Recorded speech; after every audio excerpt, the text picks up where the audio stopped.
झारखंड में नगर निकाय चुनाव को लेकर के एक तरफ जहां चुनाव आयोग पूरी तरह से तैयार है, वहीं दूसरी तरफ विपक्ष यानी बीजेपी इसे मुद्दा बनाते हुए आज नगर निगम कार्यालय के समक्ष एक दिवसीय धरना दिया। इस धरने में बीजेपी के प्रदेश अध्यक्ष बाबूलाल मरांडी ने एक बार फिर से सरकार को आड़े हाथों लिया है। उन्होंने कहा कि जिस तरह से हेमंत यानी इंडिया गठबंधन की सरकार झारखंड में नगर निकाय चुनाव नहीं कराना चाहती है, इसमें भी कहीं न कहीं सरकार का राज छुपा है। ऐसे तमाम आरोप लगाते हुए बीजेपी के नेता बाबूलाल मरांडी ने एक बार फिर से सरकार को आड़े हाथों लेते हुए कई बातें कहते हुए नजर आ रहे हैं। यानी देश की जो एनडी अलायंस है वो झारखंड में उनकी सरकार चल रही है और हम सब लोगों को किस प्रकार से ये लोग बात करते थे, चाहे लोकसभा चुनाव के समय हो, आप याद करिए कैसे कैसे लोग बातें करते थे कि बीजेपी की सरकार केंद्र में बनेगी तो लोकतंत्र समाप्त हो जाएगा, फिर चुनाव नहीं होगा।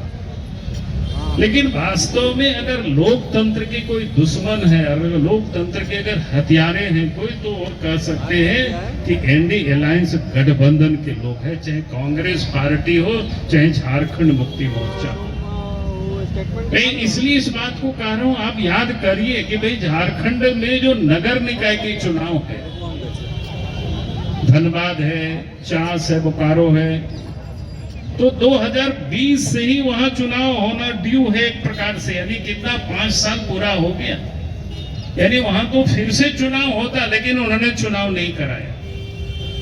रांची में 2023 के अप्रैल से ही ड्यू है। आप जरा सोचिए ये लोग कैसे लोकतंत्र के हिमायती हैं, और ये लोग घूम घूम करके भारतीय जनता पार्टी के बारे में किस प्रकार से दुष्प्रचार करते हैं। लेकिन वास्तव में अगर इन लोगों की बस चले तो कभी ये लोग चुनाव भी नहीं कराएंगे। और इसीलिए देश की जनता ने इनको देश से ही इनको उखाड़ करके फेंका हुआ है।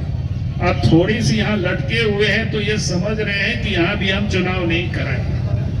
भाई आखिर आप लोकतंत्र है, लोकतंत्र को मजबूत करना तो फिर आपको नियमित रूप से प्रत्येक 5 वर्षों में स्थानीय निकाय का भी चुनाव कराना, नगर निकाय का भी चुनाव कराना। लेकिन उन्होंने इतना लंबी समय तक इन्होंने चुनाव नहीं कराया, तो ये लोग लोकतंत्र के हिमायती नहीं है, बल्कि लोकतंत्र के लोग दुश्मन है।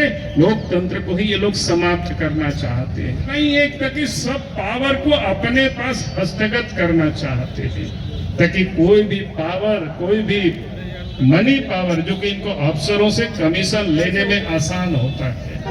अगर चुनाव हो जाएगी तो चेयरमैन बैठेंगे, डिप्टी चेयरमैन बैठेंगे, पार्षद बैठेंगे, तो फिर उनकी जो गड़बड़ी, उनकी लूट में उनको अंकुश लगाएंगे, लूटने नहीं दिया जाएगा।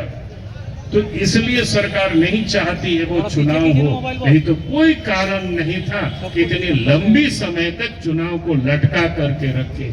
और इसीलिए आज भारतीय जनता पार्टी के कार्यकर्ता या पार्षद के जो लोग हैं, हाईकोर्ट में भी लोग लड़ाई लड़ रहे हैं, और साथ ही पार्टी ने तय किया कि हमें सड़कों पर भी इसकी लड़ाई हमें लड़नी है, ताकि बिना विलंब किए सरकार को अविलंब चुनाव करानी चाहिए। पहले तो ये हम सबों की ये मांग है, और आज इसी मांग को लेकर के 5, 6 और 7 झारखंड के सभी 48 यानी 48 जो नगर निकाय क्षेत्र है, वहां लोग धरना का कार्यक्रम कर रहे हैं। कहीं 5 तारीख को लोग किया, कहीं 6 तारीख को किया, कहीं 7 तारीख को किया। यानी आज पूरे प्रदेश में ये 3 दिनों के अंदर में सभी जगहों पर, सभी नगर निकाय के क्षेत्रों पर लोगों ने धरना दे करके और वहां से राज्य के महामहिम को ज्ञापन भी सौंपने का काम किया इन मांगों के साथ, ताकि जल्दी से जल्दी चुनाव सरकार करावे।